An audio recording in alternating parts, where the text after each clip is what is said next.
د لوی او بخښونکي خدای په نامه د هر څه له مخه درنو زده کوونکو تاسو ته خپل سلامونه او نیکې هیلې وړاندې کوم. الله دې وکړي چې روغ او جوړ او د روغتیا جامې په تن ولرئ.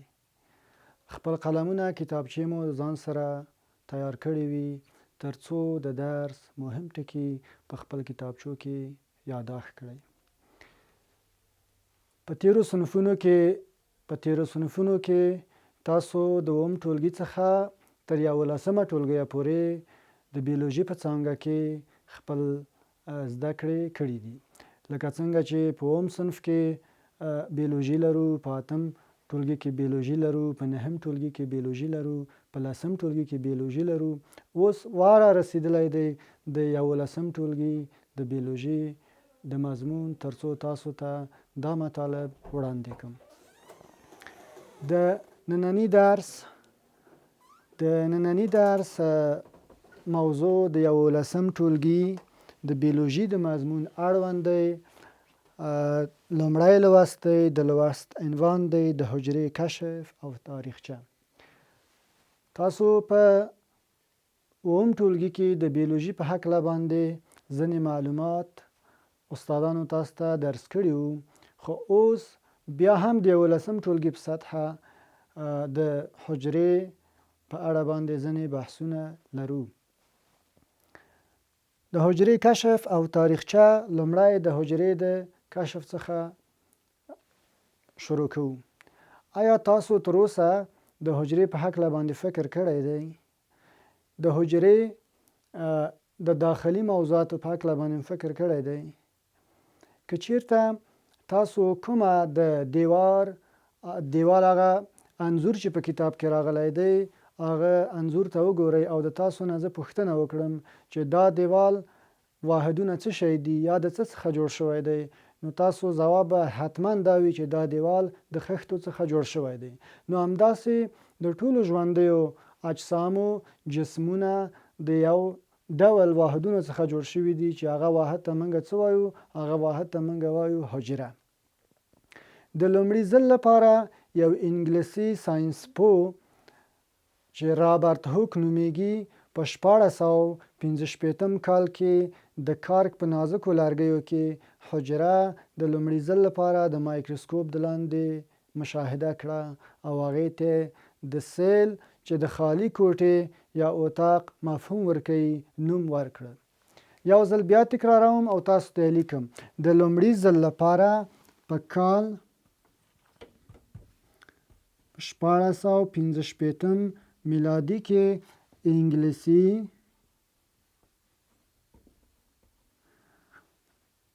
عالم رابرټ هوک حجره کشف کړه. هر هغه ماده چې په طبیعت کې د لومړي ځل لپاره یو څوک وپېژني او د هغه د مخه چا نه وي پېژندلي هغه ته موږ وایو کشف.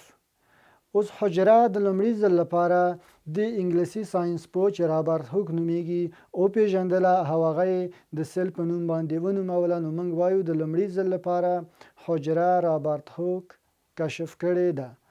همدارنګه که چیرته یو ساینسپوه یا یو فرد د خپل په لاس باندې یو څه په مصنوعي توګه باندې جوړوي، نو موږ وایو دې فرد یا دې ساینسپوه یا دې عالم دغه شی اختراع کړل.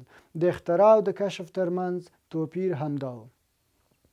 د حجرې د کشف څخه وروسته البته درنو زده کوونکو پاتې دي نه وي کومه حجره چې رابرټ هوک د لومړي ځل لپاره د مایکروسکوپ د لاندې مطالعه کړه هغه یوه مړه حجره وه، نباتي مړه حجره وه چې د کارک په لرګیو کې مطالعه کړه. یوازې د حجرې دیوال او د هغې له منځ خالي فضا هغه ولیدله او هغه د سیل په نوم باندې ونوموله. د هغه نه وروسته یو بل عالم چې فلکس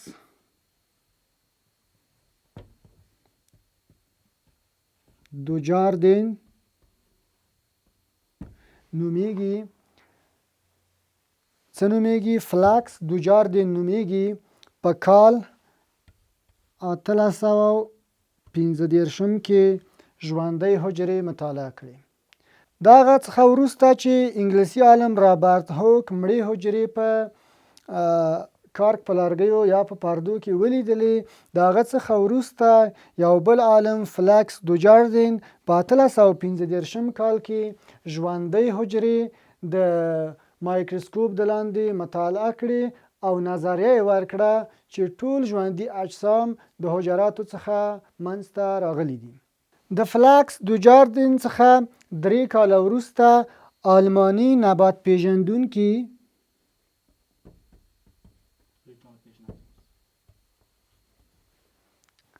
شلایدن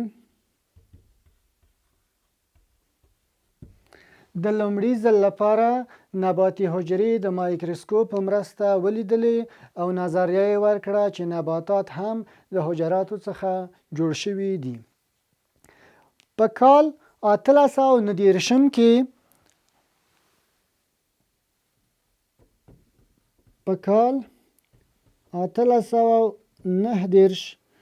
میلادي کال کې یو بل عالم چې تیودور شوان نومیږي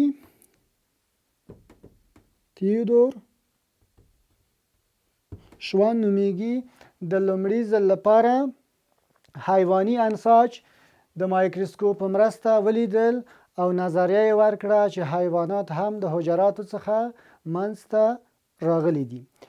په کال 1848 کې هوګون موهل د لومړي ځل لپاره یوه روښانه چسپنده مایع د حجراتو په دننه کې ولیدله او هغه یې د پروتوپلازم په نوم باندې ونوموله.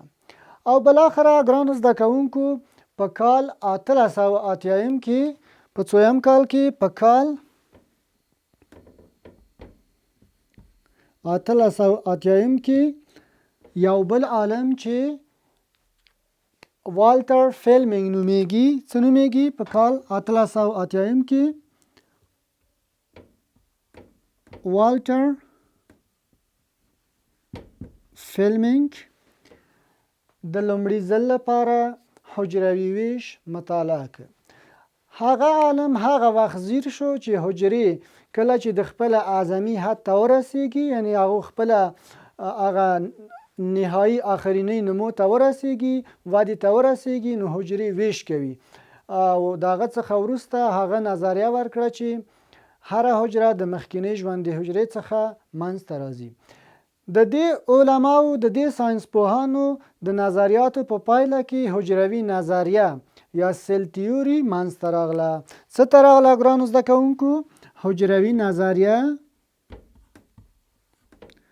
یا سیل تیوري منځته راغله. حجروي نظریه یا سیل تیوري په 3 ټکو باندې استواره ده. لومړی ټکی، په دې حجروي نظریه کې ویل شوي دي چې ټول ژوندي اجسام د حجراتو څخه منځته راځي. دویم ټکی د حجروي نظریې دا دی ګرانو زده کوونکو چې ویلي دي په دویم ټکي کې هره حجره د مخکنۍ ژوندۍ حجرې څخه منځته راځي.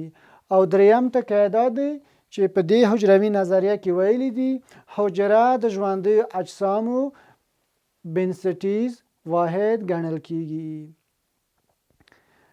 پاتې دې نه وي ګرانو زده کوونکو چې حجره داسې یو جسم دی چې بدون د مایکروسکوپ څخه په عادي سترګو باندې نه لیدل کیږي.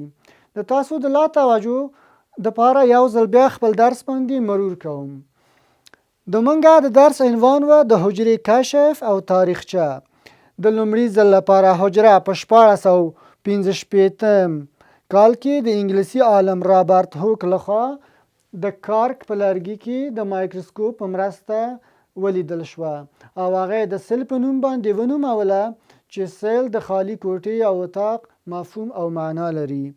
د رابرټ هوک څخه وروسته فلکس دوجاردین په 1815 کال کې د لومړي ځل لپاره ژوندۍ حجرې مطالعه کړې او د هغه څخه 3 کاله وروسته آلماني نبات پیژندونکي شلایدن د لومړي ځل لپاره نباتي حجرې د مایکروسکوپ په مرسته باندې مطالعه کړې.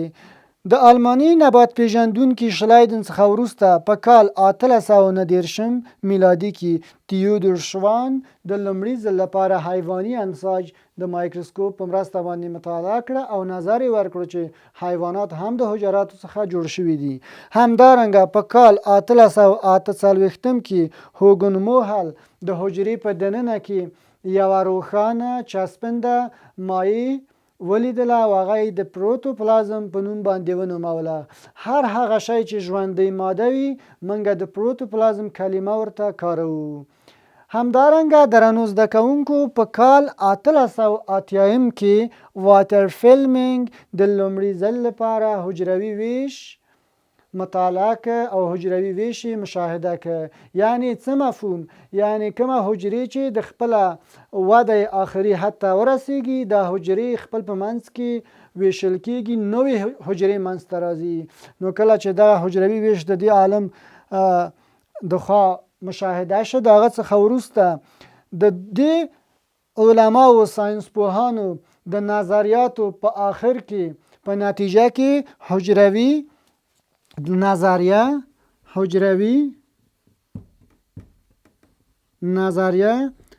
یا سیل تیوري منځته راغله. حجروي نظریه یا سیل تیوري څه شی ده؟ درنو زده کوونکو 3 مهم ټکي لري. لومړی ټکی دا دی چې ټول حیوانات او نباتات د حجراتو څخه منځته راغلي دي.